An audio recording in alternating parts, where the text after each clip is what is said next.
On va, on ne pourra pas résumer le cours qu'on a fait la dernière fois parce que comme c'est un cours sur la Khatitsa, donc c'était beaucoup de détails et résumer tous ces détails serait fastidieux. Donc le principe c'est que lorsqu'une femme se trempe, son corps doit être rigoureusement propre, il ne doit y avoir aucun corps étranger, aucune trace de maquillage. Et on a aussi vu que toutes les questions de Khatitot, pratiquement toutes peuvent se résoudre. Il suffit d'un peu de bon sens et un peu d'attention pour qu'il n'y ait aucun problème à ce niveau. Alors on a aussi vu qu'il était totalement impossible à notre époque de se tremper à la mer. Oui, on a expliqué ça donc dans le dernier cours. Et j'aimerais dire un mot parce que on a parlé de la mer, on a expliqué en long, en large, en détail pourquoi est-ce que la mer c'est inconcevable aujourd'hui. Il faut aussi savoir que malheureusement certains mikvaot ne sont pas des mikvaot. C'est très grave et je suis dans l'obligation de dire, il y a des endroits où ça a l'air d'un mikvé, il n'y a pas d'odeur mikvé et le mikvé n'est pas cachère. Ça peut être en Israël, ça peut être en France. J'ai deux histoires de France où le mikvé était pas soul, vraiment pas soul, et l'autorité rabbinique locale, n'étant pas compétente au niveau de mikvaot, le mikvé fonctionnait que le mikvé était pas soul. Je dis pas que le mikvé était pas 100% caché, il était pas soul. En Israël, on a les mêmes problèmes. Il y a une raison pour laquelle il y a ces problèmes, et en Israël et en France, c'est que vous savez qu'un mikvé, ça doit répondre à des règles très précises, tant au niveau de la construction du mikvé qu'au niveau de l'entretien du mikvé. Et ce qui se passe dans beaucoup de villes, c'est que il y a de moins en moins de familles religieuses qui vivent dans des villes laïques, entre guillemets, et pour exercer ce métier, qui est un métier difficile de balanite, de surveillance de mikvé, on travaille de nuit, c'est un travail ingrat qui est très mal payé. Il y a de moins en moins de personnes religieuses qui sont prêtes à le faire. Donc, il y a peu de familles religieuses dans beaucoup de villes, donc on prend un peu n'importe qui. Et un peu n'importe qui, parfois c'est des femmes qui elles-mêmes ne respectent pas Nida, et donc au niveau de l'entretien du mikvé, il y a des gros problèmes parfois. Donc, avant de se tremper, lorsque vous êtes dans un endroit où vous connaissez pas le mikvé, il faut vérifier. Alors vous pouvez demander à votre rav, vous pouvez aussi m'appeler. J'ai un ami, un collègue et néanmoins ami, qui a fait le tour de pratiquement toutes les mikvot du pays. Et donc, en un coup de fil, je peux vous dire en Israël, ce mikvé, Yam HaMelach ou dans le Golan, il est bon, il est pas bon, et c'est cachère, c'est parfait ou pas. Donc, avant qu'une femme se trempe dans un mikvé, il faut vérifier si le mikvé est vraiment cachère. C'est primordial, parce que, malheureusement, il y a parfois des problèmes graves, et donc on a attendu, on a fait tous les efforts, on laisse tremper, et à la fin, le mikvé n'était pas valable. Voilà, donc ça c'est au niveau du mikvé. J'aimerais dire quelques mots sur les règles d'immersion dans le mikvé. Alors, le plus important, Rabotai, c'est pas si on doit faire la bracha avant de se tremper ou après s'être trempé. Si j'ai une question, un mikvé qui à un moment a été pas caché par exemple parce que la balanite ne savait pas qu'il fallait faire attention à la quantité de pluie qui restait dans le réservoir. Bon, tout a été épuisé, on remet de l'eau du robinet, donc évidemment c'est plus un mikvé. Alors vous me corrigez si je me trompe. Non, je rentre pas dans les détails, je vais entendre la question. Oui. Après, on peut le recachériser. Une fois qu'il est recachérisé, c'est... Oui, c'est-à-dire qu'il y a différents... Si vous voulez, le mikvé, c'est un sujet qui est complexe. Si le mikvé a bien été construit, mal été entretenu, il suffit ça s'arrange facilement. Il y a certains mikvé qui ont mal été construits. Donc celle-là, c'est très difficile à corriger. C'est vrai que le mikvé, c'est un sujet qui est très pointu. C'est un des sujets les plus difficiles au niveau de la halakha. Et il y a même au niveau des rabbanim, vous savez que c'est une spécialisation, peu de rabbanim qui sont compétents pour répondre à des questions comme ça quotidiennes de mikvot. Voilà, donc ça c'est par rapport au choix du mikvé. Maintenant on va dire donc quelques mots sur l'immersion. Le plus important à Botaï, c'est lorsqu'une femme s'immerge dans le mikvé, que son corps soit détendu, décontracté.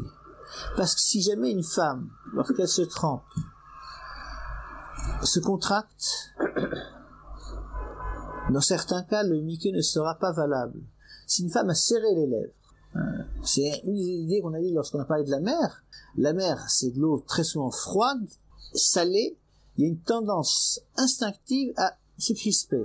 Une femme qui aurait serré les lèvres un peu trop, le mikvé n'est pas valable. Pourquoi? Parce qu'une des parties du corps qui doit théoriquement être en contact avec l'eau n'a pas été. Elle a fait la plissé les lèvres, une partie des lèvres n'était pas en contact avec le mikvé n'est pas valable. C'est pas une khumra, que les choses soient claires. Vous savez, dans ce cours, j'enseigne pas des khumrot. Et lorsqu'il y a une khumra, je le dis, c'est un interdit explicite dans le Shulchan Aruch. De même manière, il faut pas fermer les yeux trop fort, il faut pas fermer les poings, donc il faut être détendu. Lorsqu'une femme est crispée et tendue, donc il y aura des parties de son corps qui risquent pas être en contact avec l'eau du mikvé, donc le plus important c'est une position détendue. La femme doit être penchée légèrement en avant, un peu dans la position que prend une femme pour pétrir la pâte, les bras et les pieds n'étant pas trop rapprochés du corps, ni trop éloignés du corps, une position naturelle la position naturelle de la marche. Lorsqu'une femme se trempe, elle n'a pas le droit d'avoir des pantoufles à ses pieds, on n'a pas le droit de mettre un tapis de bain dans le mikvé. Si une femme est petite de taille, il y a un problème. Je vous dis pourquoi, parce que lorsqu'une femme s'immerge dans le mikvé, il faut que l'eau arrive à 20-25 cm au-dessus du nombril. Alors, une femme petite de taille va avoir l'eau un peu trop haut, et donc elle risque de pas être décontractée. Alors, ce qu'on fait pour ces femmes qui sont petites de taille, il y a très souvent une marche avant le fond du bassin, qui est plus large que les marches ordinaires. Une femme peut pas se tremper sur une marche ordinaire, parce que la marche étant trop étroite, là aussi elle va être tendue, elle risque de pas être détendue lorsqu'elle se trempe, elle va avoir peur de tomber, donc il faut que la marche ait une certaine taille pour que la femme puisse être détendue lorsqu'elle se trempe. Donc c'est pour ça qu'il y a une marche beaucoup plus large et plus profonde avant de se tremper pour les femmes petites de taille. Le nombre de fois une femme doit se tremper, il faut se tremper, l'obligation stricte, c'est une fois. Maintenant, il y a une très bonne khumra, c'est de se tremper une deuxième fois. Il y a encore une bonne khumra, c'est de se tremper une troisième fois. Donc, l'obligation, c'est une fois, mais c'est des khumrat qu'on conseille chaudement, se tremper jusqu'à 3 fois. Au-delà de 3, 7, 10, peu importe le nombre, ça fait partie des minagim. À la limite, c'est du folklore. Ça veut dire quoi? Ça veut dire que, j'ai rien contre, le folklore c'est très bien, mais il faut savoir que c'est pas obligatoire. Donc si une femme veut passer, la difficulté à se tremper 7 fois, elle veut passer à 3 fois, elle n'a pas besoin d'atarat nedarim, elle n'a pas besoin qu'on lui permette ses vœux, elle pourra se tremper 3 fois sans atarat nedarim. Par contre, si une femme avait l'habitude de se tremper 3 fois pour baisser de niveau, passer à 2 ou à 1, il faut qu'elle fasse atarat nedarim, qu'elle permette ses vœux. Une femme n'a pas besoin de sauter dans l'eau du mikvé. Il y a certaines femmes qui s'imaginent qu'à un moment ou l'autre, elles doivent être totalement déconnectées du plancher du mikvé, c'est faux. Il y a un principe dans la Mishnah, c'est marqué, Maïm Kadmim. Lorsqu'une femme rentre dans le mikvé, il y a automatiquement la plante de ses pieds qui va être humidifiée avec l'eau du mikvé, donc il n'y a pas de problème de se tremper. Elle peut mettre la main sur le mur pour se stabiliser. Oh. Alors ça, c'est une des hantises certaines femmes sur le mikvé. Dans certains mikvot, on fait retremper une femme qui se sera appuyée sur le mur du mikvé. Alors, il n'y a aucune source halachique à ce comportement. Encore une fois, ça me dérange pas que des femmes en fassent trop. Ça me dérange presque pas. Dans certains cas, c'est dramatique. J'ai eu le cas, en Suisse, une femme qui avait des difficultés respiratoires et des problèmes d'équilibre. Et la responsable du mikvé l'a fait retremper 18 fois parce que chaque fois elle touchait le mur. Alors une fois qu'elle a touché le mur, elle n'a pas besoin de se retremper. Elle veut se retremper pour son plaisir, d'accord, mais c'est pas de la halakha. Il faut savoir faire la part des choses qui est halakha, ce qui ne l'est pas. Donc une femme qui a touché le mur, il n'y a pas de problème, le mikvé est valable. Alors au niveau de la bracha, il y a une certaine polémique aussi au niveau de cette bracha, je ne vais pas entrer dans la polémique. Je vais vous dire ce qui se passe au niveau de dans le Shulchan Aruch, il y a marqué une femme fait la bracha avant la tvila. Le Rama, il dit que la femme fait la bracha dans l'eau du mikvé. Alors, au niveau des femmes sfaradiotes, il y a des femmes sfaradiotes qui font la bracha en dehors du mikvé, il y en a qui font au Maroc, enfin dans beaucoup de pays d'Afrique du Nord, dans beaucoup de familles, on avait l'habitude de faire la bracha dans le mikvé, comme le Rama.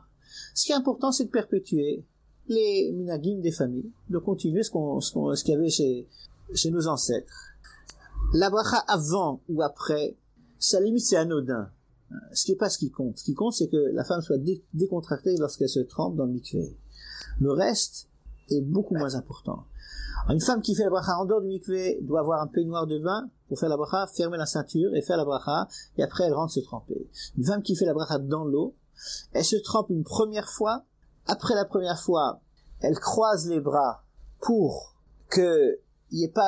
séparer la partie supérieure du corps, la partie inférieure. Et elle dit la bracha sans regarder dans l'eau, en regardant en dehors de l'eau, elle dit la bracha et elle se retrempe une deuxième fois, une troisième fois, c'est la khumra, et elle est quitte de sa mitzvah. En sorte... Elle se tremper avant une fois, parfois elle fait pas la bracha, elle se trempe. Bon, c'est une bonne question, il y a un concept over l'assiette. On fait la bracha avant il y a deux aspects ici, c'est un peu complexe, peut-être pas rentrer là-dedans. Donc, si un jour on étudie ça de manière plus approfondie, on verra ça. Donc mais c'est une bonne question. Lorsqu'une femme, la femme sort du mikvé, elle rencontre la balanite et va à son encontre, donc après il n'y a plus aucun souci à se faire. C'est à préciser que une fois qu'une femme s'est trempée, elle doit se déconnecter de tous les préparatifs. Elle a a priori que c'est kasher. La balanite dit kasher, taval c'est kasher, et il faut plus y penser. Alors, lorsqu'on a une tendance à chercher des problèmes après, très souvent c'est à la limite de la psychose ou de la névrose, et donc il faut pas y penser.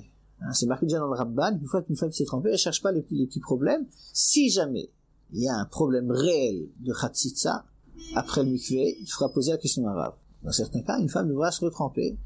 Donc si on trouve vraiment un problème de Khatsitsa, il faut téléphoner à un Rav compétent pour savoir si la femme doit se retremper ou pas. Donc il y a certains cas, la femme devra se retremper le soir même.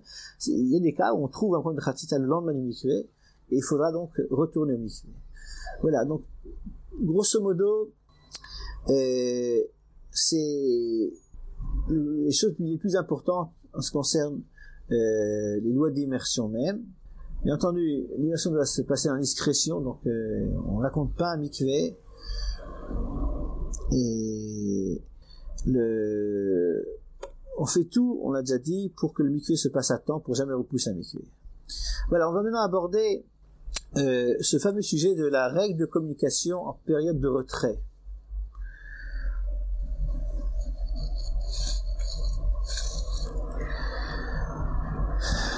Pourquoi j'appelle les règles de communication en période de retrait? Parce que trop souvent on a l'impression que lorsque on se retire, donc la période qui précède le mikvé, toute cette période de nida, que le couple c'est un peu comme deux chiens de faïence, les crocs dehors, c'est qui raclent la moquette et on se regarde comme ça. Bon, c'est faux.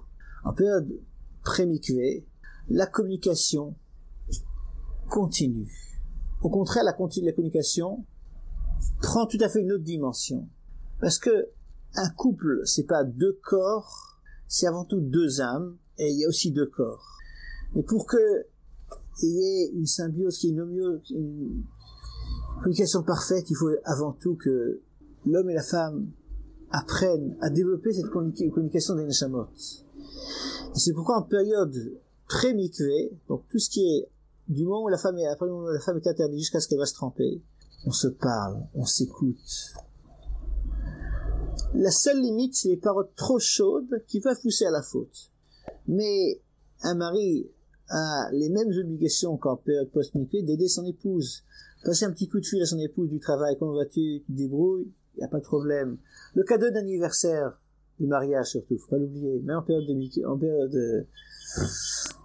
nida, c'est très important. Madame a le droit de préparer à son mari un bon plat. Les maris aussi ont besoin de marques d'attention. Donc tout ça, en période avant mikvé, il n'y a aucun interdit. La seule limite, c'est les paroles trop chaudes qui pourraient pousser à la faute. Alors j'aimerais dire un mot, parce que vous savez, quand un couple qui a eu le bonheur de respecter Nida, dès le lendemain du mariage, en fait, le lendemain du mariage, il y a déjà des règles de Nida très fortes.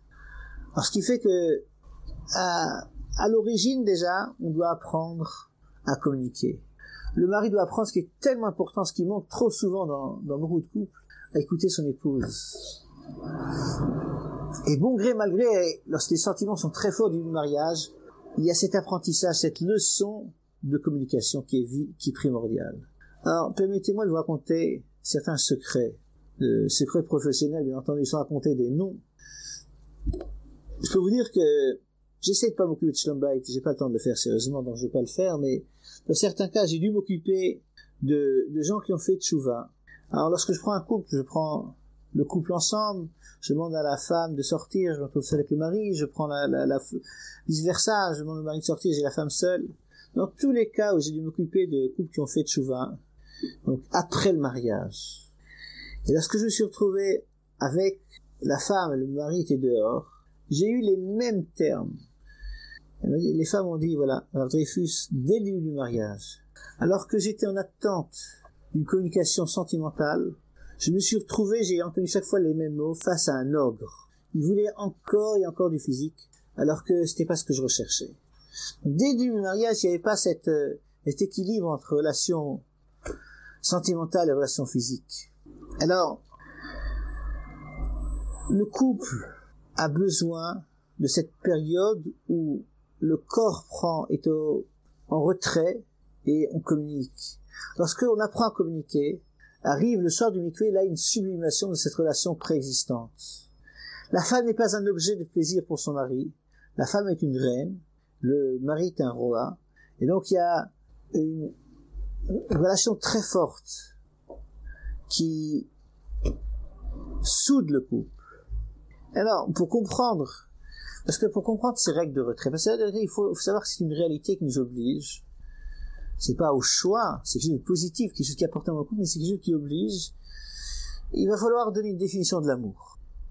Vous savez, en France, l'amour c'est magnifique. C'est beau l'amour. Alors, on en fait des poèmes, des pièces de théâtre, des romans. A priori, c'est superbe l'amour. Le seul problème, c'est que ça tient pas la route, malheureusement. Ça marche pas. Et la fameuse phrase française, le jour du mariage, c'est le top, le plus jour de notre vie. Il n'y a pas de pire constat d'échec que ça. Parce que si le jour du mariage c'est le top, c'est-à-dire que le lendemain du mariage, on redescend. Dans la Torah, c'est exactement l'inverse. Le jour du mariage, c'est un point de départ. Il y a marqué chez Yitzhak, Vayevi Ea. Donc lorsqu'il a amené chez lui à la maison, c'est là que l'amour a commencé. Alors, c'est quoi l'amour? Non pas à la française, parce qu'on voit que l'amour à la française, ça marche pas. C'est terrible d'entendre les histoires, ce qui se passe dans certains couples. Alors l'amour après ça marche pas, et il y a ici un problème de définition, on va devoir définir ce que c'est de l'amour tel que la Torah le conçoit. Alors pour le faire, permettez-moi de vous raconter deux histoires, ce qu'on appelle un peu vulgairement deux histoires d'amour. Deux histoires réelles, du vécu. Première histoire, un jeune de grande qualité. Le plus important pour un homme, demandez aux femmes, c'est qu'il ait des bonnes midotes, qu'il ait des qualités d'âme, qu'il soit gentil, qu'il soit patient. Un garçon parfait. En plus, un garçon sympathique.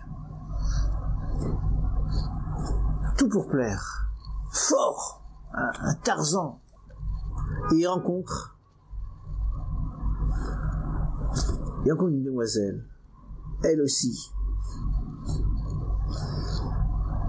La perfection. Elle est belle. Dans tous les sens du terme. Des bonnes qualités, etc. Et bien entendu, c'est le grand amour. Ils veulent se marier. Alors dans l'histoire, tout allait très bien, sauf le beau-père. Le beau-père, il était d'accord sur le principe du mariage, mais il voulait, excusez-moi du terme, monnayer sa fille. Le problème dans l'histoire, c'est que le garçon, il avait tout, il était très régime, il avait un problème, il manquait de l'argent, il n'avait pas un centime. Alors le beau-père dit, il n'y a pas de problème, je t'embauche dans l'entreprise familiale. Ils ont compris qu'il s'agissait de Yaakov et Lavan. Yaakov a rencontré Rachel, et ils se sont plus essayés de se marier. Lavan était d'accord, mais Dollarim.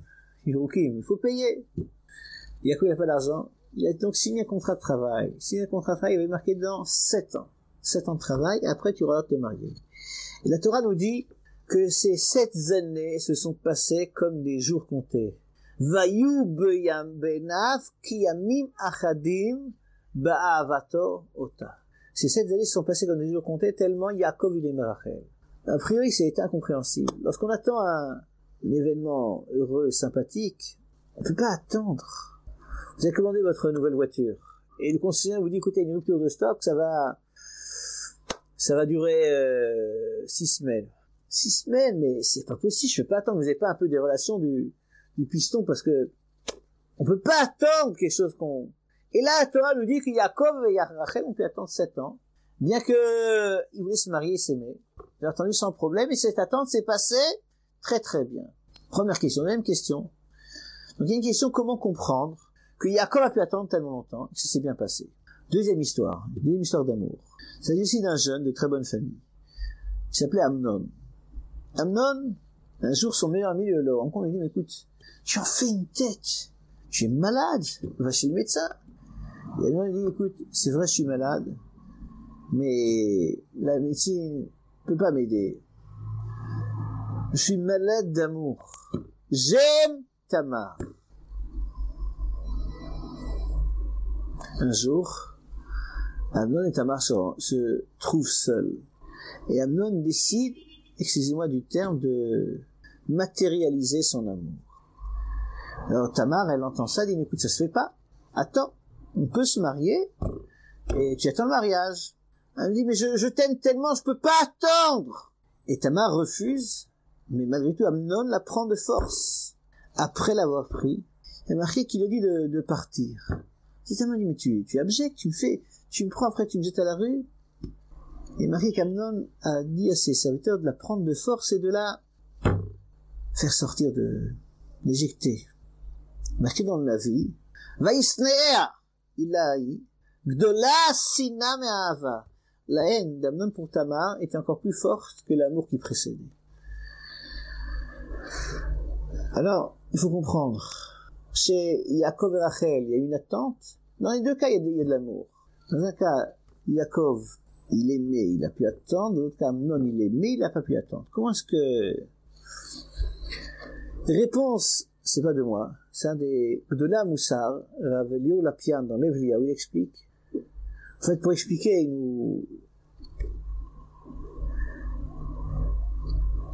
il nous fait partir en promenade dans un grand restaurant. Vous savez, dans un restaurant, parfois on peut pas manger, c'est pas cachère, mais on peut s'enrichir d'une autre manière. Regardez les autres, c'est très intéressant. On va se cacher sous une table, c'est un grand restaurateur chez Maxime ou à la Tour d'Argent, et on va regarder ce qui se passe. Il y a un client qui rentre, il s'assoit, le maître d'hôtel s'approche, bonsoir monsieur, bonsoir, vous désirez? Et le client qui dit, moi j'adore le poisson. Bon, très bien.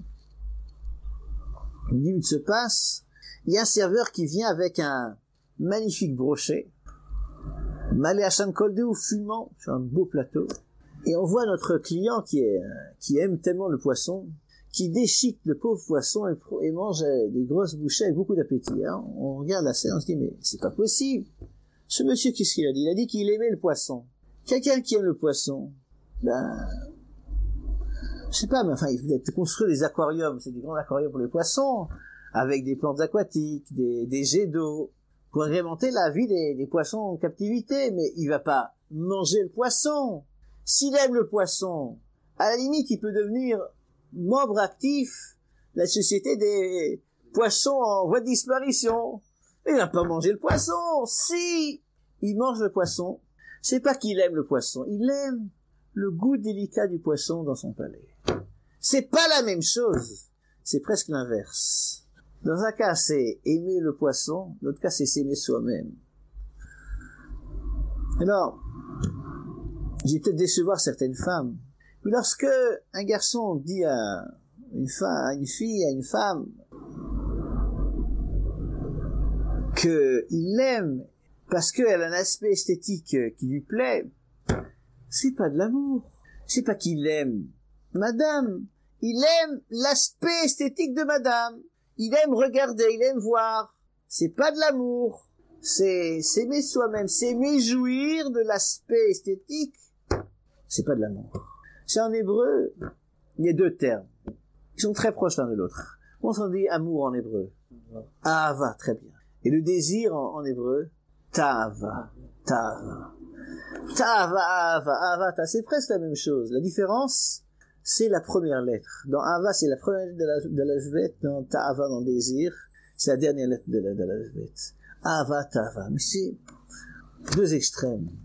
Trop souvent, l'amour, en fait, c'est de la ta'ava, c'est du désir. L'amour à la française, trop souvent, c'est du désir. L'amour tel que la Torah le préconise, c'est pas de vouloir prendre, c'est vouloir donner. Aimer, c'est donner. Plus on donne, plus on aime. C'est pas plus on prend, plus on aime. Plus on donne, plus on aime. Le fait de donner crée des liens, renforce les liens. Dans un couple, ce qu'on doit rechercher, c'est non pas prendre, mais donner. Je vous ouvre une parenthèse. De tout temps, mais aujourd'hui plus que jamais, il y a un problème au niveau de l'éducation des enfants. C'est qu'un enfant, lorsqu'il est tout petit, autour de lui, il y a papa, maman. Il veut quelque chose, il pleure un petit peu, sa maman s'approche de lui, il donne la sucette, il donne à manger, il se calme. Il veut quelque chose, maman, papa, et il l'obtient. Il y a un moment où il se rend compte que dans le monde, il n'y a pas son papa, maman, il y a des autres personnes qui sont des concurrents. Il y a au jardin d'enfants, il y a les autres enfants qui veulent le même jouet, ils commencent à se bagarrer. Il rentre à la maison. Oh, oui, chérie. L'enfant va grandir, ce sera l'école. Là, c'est déjà là, on organise des challenges. Il faut être le premier, il faut la félicitation, les interrogations, les meilleures notes, etc. Mais il rentre à la maison, il y a papa, maman. Puis après, dans certains cas, il y a la fac. Et dans les bonnes facs, dans les bibliothèques, lorsque vous ouvrez certains manuels, il y a des pages qui manquent. C'est pas un hasard, mais c'est les pages les plus importantes. C'est pas que celui qui les a déchirées voulait les étudier à la maison, voulait pas que vous les lisiez. Rousseau disait que l'homme est un loup pour l'homme. Mais il y a papa et maman. Là aussi, tu veux de l'argent, ouais, tu veux la voiture, vas-y. Lorsqu'on rentre dans le monde du travail, c'est la jungle. Tous les coups sont permis. Mais il y a encore papa et maman. Arrive le mariage, et on est en attente de trouver chez son conjoint papa, maman. Le problème, c'est que et l'homme et la femme sont en attente de retrouver papa, maman en face d'eux. Et lorsque les deux égoïstes qui se marient, ça peut pas marcher. On se marie pas pour recevoir, on se marie pour donner. Lorsque le mari et la femme se marient pour donner, ça peut marcher. Si on se marie pour prendre, ça peut pas marcher, ça marche pas. Là, ça, c'est la définition de l'amour. Et c'est important, pourquoi? Parce que si on comprend pas ces définitions, on peut pas attendre. Yaakov, il a pu attendre 7 années. Parce qu'il aimait, dans le sens donné du terme. Maintenant, il n'a pas pu attendre. Parce qu'il voulait prendre. Lorsqu'on est là pour prendre, on peut pas attendre. Ces règles de communication en période de retrait nous apprennent à attendre, à respecter l'autre. Alors on va dire quelques mots parce qu'il y aura tout un cours encore sur ce sujet, mais on va dire quelques mots donc au niveau c'est halachot, ces lois de communication. Si on avait plus de temps, on aurait pu rentrer dans l'approche psychologique, parce que c'est passionnant au niveau de la psychologie, la différence qu'il y a entre l'homme et la femme. Je vous donne un exemple. Vous savez qu'on n'a pas le droit de dormir dans le même lit. C'est très grave. Là aussi, je vais vous raconter une histoire vécue, une histoire réelle. C'est arrivé un jeune père de famille. C'était un monsieur de bonne famille, un monsieur qui étudiait à temps plein dans la Torah. Et dans l'étude de la Torah, il arrive à un très haut niveau. Il a été Meshamesh Talmid Chachamim. Et c'était vraiment un monsieur très sérieux. Et ce monsieur, il est mort sur le coup, très jeune. Sa femme, une jeune veuve, ne savait plus quoi faire. Pourquoi ça lui arrivait à elle? Alors que son mari, c'était quelqu'un un peu qui était parfait. Il marquait que c'est une Gemara, en Shabbat, qu'elle a pris les filles de son mari, elle est dans toutes les yeshivot, demandait au rabbanim, pourquoi mon mari qui a tellement étudié, pourquoi lui arrivait une telle chose? Et personne n'était à même de répondre. Jusqu'à ce qu'un jour, la Gemara nous dit que Eliyahu, un avis, le prophète Eliyahu, est venu chez elle à la maison. Et de nouveau, elle a posé la question. Et là, Eliyahu lui a dit, dis-moi, Au niveau de Nida, comment ça se passait? Mon mari, sadique, etc. Il y avait une chose où on fermait un œil, on dormait dans le même lit. Mais on s'est jamais touché. Lorsqu'Eliaou avait entendu ça, il a dit que Dieu soit loué, qu'il n'a pas fait de piston. C'est pas parce que c'est un nudiste, mais il respectait pas cette loi qu'on va lui faire du piston. Parce que Dieu soit loué qu'il l'a pris parce que il n'y a pas de piston. Donc quand il ne respecte pas Nida, c'est très grave. Donc il est interdit de dormir dans le même lit. Que les choses soient claires, même si c'est des matelas différents, même si c'est au niveau des couchages c'est différent, même si chacun dort dans un sac de couchage jusqu'en haut. Il faut 2 lits. Et ça pose un problème lorsqu'on fait tchouva, parce que on peut pas dormir par terre, c'est pas une solution. Dans certains cas, on dort par terre, c'est pas une solution. On a un seul lit, on prend un menuisier et on en fait 2 lits. Il y a la possibilité d'avoir un grand lit puis un deuxième lit, mais très souvent les chambres à coucher sont petites, on ne peut pas le faire. Donc il faut 2 lits. Il faut aussi qu'il y ait une distance entre les 2 lits. Maintenant, le khatrila, si c'est possible, 50 cm. Mais c'est pas, si jamais il n'y a pas 50 cm, on n'a pas besoin de casser les murs de la chambre à coucher. Le principal, c'est que, si vous voulez, les édredons tombent, ne passent pas d'un lit à l'autre, ou qu'on ne vienne pas à se toucher, sans faire attention pendant le sommeil. Donc, il faut une certaine distance entre les 2 lits. Rabotai, je voulais vous dire quelques mots sur l'aspect, l'abord psychologique. En dehors de l'obligation d'avoir 2 lits, le mari n'a pas le droit de dormir dans le lit de sa femme. Il n'a même pas le droit de se coucher dessus pour se reposer un petit peu. Par contre, la femme a le droit de dormir dans le lit de son mari, elle a le droit de se coucher, etc. Alors pourquoi pour nous les hommes, quoi? Réponse, et vous le savez, vous le comprenez, l'homme et la femme sont différents, sont foncièrement différents. Ce qui veut que les hommes comprennent très bien, les femmes ne comprennent pas toujours très bien. Il y a au niveau, j'aime pas le terme fantasme, au niveau de l'imaginatif de l'homme, une sensibilité à certaines choses qui font que très facilement on peut passer à la faute. La femme est beaucoup plus difficile à pousser dans ses retranchements. Ce qui fait que pour une femme, se coucher dans le lit de son mari, c'est anodin. Il n'y a pas de risque. Par contre, pour un homme, se coucher dans le lit de sa femme, même lorsque la femme n'est pas présente dans la chambre, ça peut provoquer chez lui, au niveau de l'imaginatif, certaines idées qui risquent de pousser à la faute. Concrètement, ça veut dire quoi? Vous voulez faire la sieste, et votre gosse, il a 1 an et demi, il s'est couché dans votre lit. Il y a un seul lit qui est vide, c'est le lit de votre épouse, et il est au travail. Alors vous savez que si vous allez prendre le gosse, vous allez le mettre dans son lit, il va se réveiller, il n'y aura pas de sieste pour personne. Vous n'avez pas le droit de vous coucher dans le lit de madame. Même si elle n'est pas dans la chambre, même si elle est à l'autre bout de la ville. Par contre, vous êtes en train d'étudier, et votre femme se retrouve dans la même situation. Le fiston s'est endormi dans son lit à elle, votre lit est libre, votre femme a le droit de se coucher dans votre lit. La seule limite, et c'est de nouveau les hommes qui sont, c'est que si vous rentrez dans la chambre, elle n'a pas le droit de se coucher dans votre lit devant vous. Pourquoi? Pas parce que elle-même, mais parce que vous allez voir madame dans votre lit, il y a un risque imaginatif que certaines choses se passent. Donc c'est une des idées. On verra dans la suite qu'il y a d'autres idées. Je vais vous raconter une histoire, là aussi c'est une histoire vécue. C'est un cas qui m'était posé par un jeune homme, enfin je sais pas, 30-35 ans, un monsieur religieux. Il m'a dit, je suis pas Baal Tchouva, moi je suis monsieur qui travaille.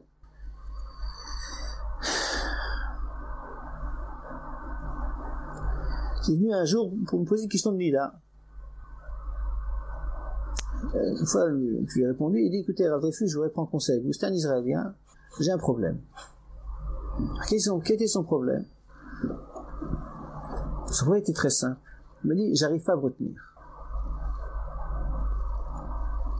C'est trop long. C'est-à-dire que jusqu'au mikvé, bon, on n'a pas de rapport, mais en dehors de ça, on fait tout. Et il sentait mal à l'aise. Je soupire, vous allez comprendre pourquoi. On a parlé ensemble. Il s'est avéré qu'il ne faisait pas bien de prendre ses règles de communication en période de retrait. Alors ce qui se passait, c'est que madame se déshabillait devant lui, et lui il regardait. Moralité, lui il voit, il regarde, il admire, et après il peut plus se retenir. Il faut savoir qu'il y a marqué dans le Shulchan Aruch qu'un homme ne doit pas regarder, ne doit pas admirer les parties du corps de sa femme qui doivent être recouvertes. C'est un interdit intrinsèque, mais le pourquoi de cet interdit, c'est parce qu'un homme, il va regarder, pourquoi pas se retenir après. Alors, l'exemple, c'est ce monsieur. Alors, faut savoir que l'étreinte, les caresses, etc., avant le mikvé, c'est très très grave. Trop de personnes, à tort, pensent que tout ce qui est interdit, c'est tout pour qu'on n'en arrive pas au rapport. C'est faux. Tout contact physique chaleureux est un interdit très grave. D'après beaucoup de poskim, ça rentre dans ce qui est le plus grave. Ça rentre dans le cadre de Yehareg Valiavor. On doit se laisser tuer et pas transgresser. Si jamais on vous sert du porc, et on vous dit, si tu manges pas le porc, je te tue. Vous mangez le porc. On vous dit de manger du chametz à Pessah, ou je te tue, on mange le chametz. Ah, le chametz. On vous demande d'être mechalel Shabbat, de transgresser Shabbat. On transgresse Shabbat. Il y a 3 avérotes essentielles, et Nida, d'après des poskim très importants, fait partie de ça, et sans arriver au rapport, les contacts affectueux, physiques, avant le mikvé, c'est très grave. Ça rentre dans le cadre de Yehareg Veliavor. Plutôt se laisser tuer que de transgresser ça. Alors, ça veut dire que ce monsieur, il avait en tête que ce qui était interdit, c'est les rapports, c'est faux. Voilà, malheureusement, cette histoire a une suite triste. Il y a quelque temps, ce même monsieur est venu chez moi et il m'a avoué que le mois d'après, malheureusement, ils ont eu un rapport avant le mikvé. Voilà, donc tout ça, c'est que ce soit les garde-fous, que ce soit les interdits, c'est partie d'un ensemble. Un ensemble qui est là pour nous aider, qui est là pour nous protéger, et qui est divin. Et les gens qui disent, mais parfois, c'est pas de la Torah, c'est seulement nos sages qui ont institué.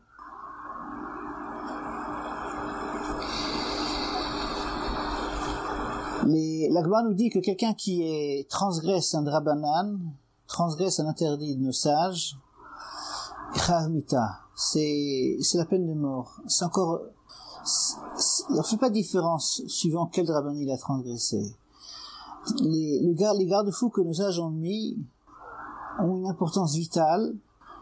Vous savez, on a la résidence d'un chef d'État ou un palais royal, si un des préposés à l'intérieur du palais, il va faire une bêtise, il va recevoir une sanction, il va insulter le roi, on va le mettre en prison, il va frapper le roi, ce sera peut-être la prison à vie.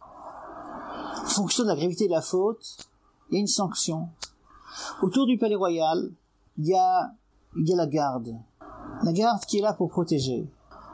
Si jamais les gardes, les soldats qui protègent le palais royal voient un monsieur qui fonce à toute vitesse, il s'arrête pas au contrôle, il y a une seule réaction qu'ils vont avoir, ils vont tirer sur la voiture. On tire sur le monsieur, pourquoi? Parce que lorsqu'on veut franchir les barrières de protection, c'est très dangereux, c'est très grave. Voilà, donc les drabanan sont primordiaux, tout autant que le reste. Dans la Mishnah, Maseret Kritout, il y a marqué qu'il y a beaucoup d'avérotes essentielles sur lesquelles il y a le karet, l'interdit karet. Je l'ai dit auparavant, ce sont des choses essentielles. Il y a seulement, bien que ce soit des choses essentielles, en cas de danger, on a vu auparavant, si quelqu'un veut qu'on mange du chametz à Pessah, et il dit si tu manges pas du chametz, je te tue, ou si un pikuach nefesh, on doit manger du chametz à Pessah, parce que quelqu'un est en danger de vie, on mange du chametz. Donc bien que ce soit des karettes, la vie passe avant c'est interdit karet. Sauf pour 3 exceptions, je l'ai dit auparavant. Une de ces exceptions, c'est donc Nida. Alors, j'aimerais encore vous raconter une petite anecdote. Il s'agit d'une Belge de Dimona. Vous savez que lorsque je parle de Belge, c'est d'habitude des Anglais. Lorsque je parle de Suisse, c'est très souvent des Américains.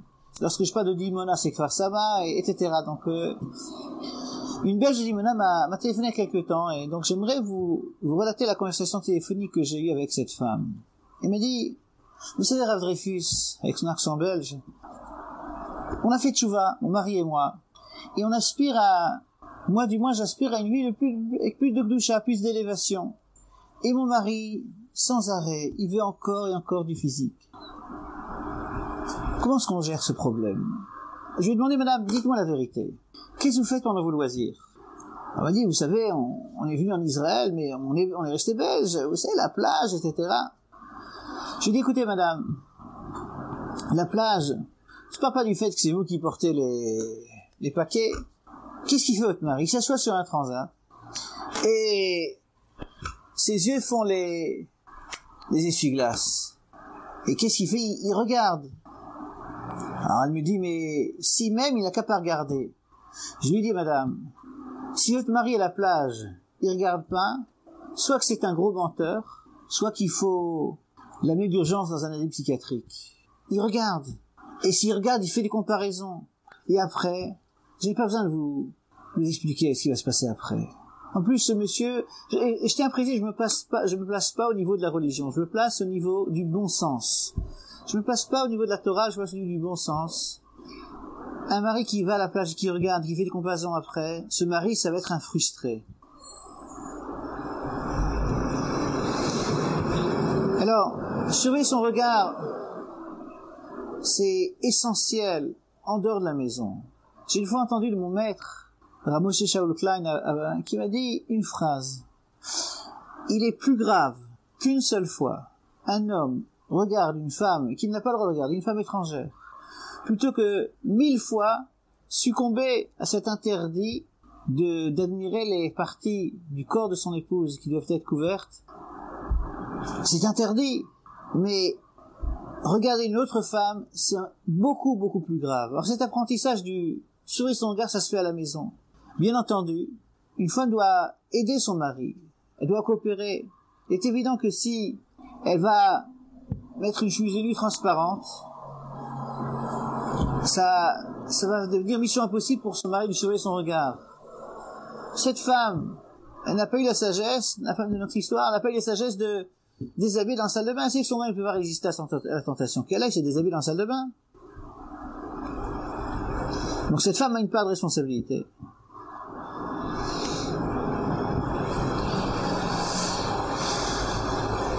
Il y a à Bnei Brak, il y a une yeshiva, c'est Netivot Olam. C'est pour des gens qui ont fait tchouva.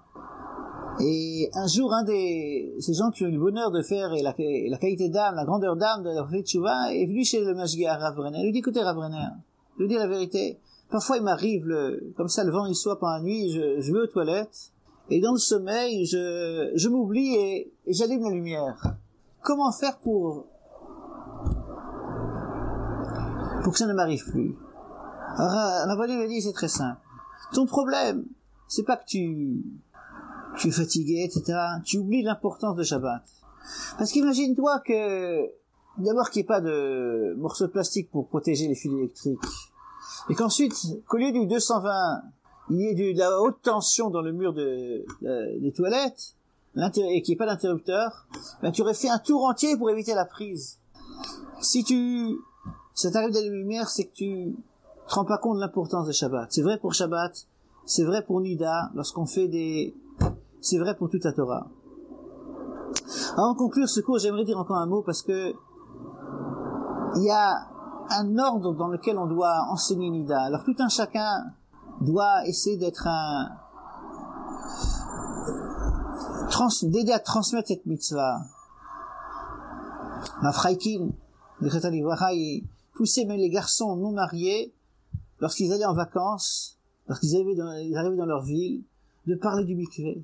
Tout un chacun doit essayer de convaincre, de pousser à ce qu'il y ait une élévation du niveau de vie au niveau de la tahara.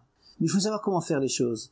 Alors, ce sujet, par exemple, les séries de communication, c'est pas un hasard si c'est vers la fin de l'enseignement qu'on y arrive. Il y a un ordre dans lequel on doit enseigner Nida. Cet ordre, c'est commencer d'abord par les choses qui sont essentielles. C'est d'une part, expliquer que Nida, c'est tout écoulement sanguin. D'une part, donc, un écoulement sanguin qui provient de la cavité utérine. D'autre part, expliquer les bases des 5 jours, l'interruption de pureté, Et donc 5 jours, le 5e jour, interruption de pureté, ensuite les Shiva Nekim, les vérifications. Ça c'est le début, et c'est la chose qu'on doit absolument faire passer dès le début. Les autres choses aussi, parce que Nida c'est un tout, mais pour arriver à ce que les couples respectent le tout, il faut, lorsqu'on est en face de nous des gens qui sont encore trop loin, y aller progressivement. Et ça, dans quel ordre procéder? Et donc, on commence par les cas qui rendent la famille Nida, les Sektara et les Shiva Nekim, ces jours de pureté. Après, on pourra passer aux préparatifs pour le mikvé, au mikvé. On pourra arriver ensuite aux règles de communication. Les vestot, c'est important aussi, mais pas en premier.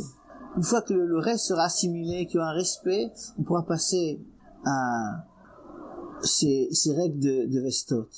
Pourquoi je vous dis ça? Je vais raconter une anecdote qui m'est arrivée il y a une dizaine d'années. Je devais faire une série de cours à Or-Yehuda. Or-Yehuda, c'est une ville sympathique, une petite ville sympathique près de l'aéroport, où il y a beaucoup de gens qui ont fait tchouva. Et donc j'étais invité à faire une série de cours là-bas. Et vous savez, lorsqu'on fait venir quelqu'un qui veut faire des cours pendant une série de cours pendant 2 mois, une fois par semaine, pour lancer le cours, on fait venir d'habitude un orateur qui, vous savez, une star du discours, quelqu'un qui va un peu chauffer le public pour que les gens viennent après écouter la halacha. Et donc on avait fait venir un monsieur qui sait très bien parler. Ce monsieur, il avait un petit handicap, entre guillemets, c'est qu'il était empreint d'Irat Shamayim. Alors ce qui s'est passé, c'est que il a fait un très bon discours. La semaine d'après, j'arrive dans la synagogue et je me rends compte qu'il y avait seulement 3 personnes, les 2 responsables de la synagogue et une personne qui est venue par hasard. Alors et la semaine d'avant, j'ai entendu que c'était plein. Oui, c'était plein, mais personne n'est revenu. Alors j'ai mené une petite enquête pour savoir pourquoi plus personne n'était revenu. Alors ce qui s'est passé, c'est que ce monsieur, avec sa Yirat Shamayim, il a senti qu'il avait réussi à chauffer le public, et à la fin de son intervention, il a dit, Rabotai, vous devez savoir, dormir dans le même lit, c'est très très grave. Alors les gens, ils ont entendu ça, ils ont dit, on va venir maintenant pendant 2 mois, écouter une fois par semaine quelqu'un qui nous dit, il faut pas dormir dans le même lit, on va devoir commander une nouvelle sur ma coucher, on vient pas. Moralité, on a tout perdu, parce qu'ils ont rien entendu. Ils ont rien écouté, ils ont rien appris du tout. C'est pourquoi il faut enseigner les choses avec un certain ordre. Voilà, donc, le prochain cours, on continuera donc ces règles de communication en période de retrait. Communication en période de retrait.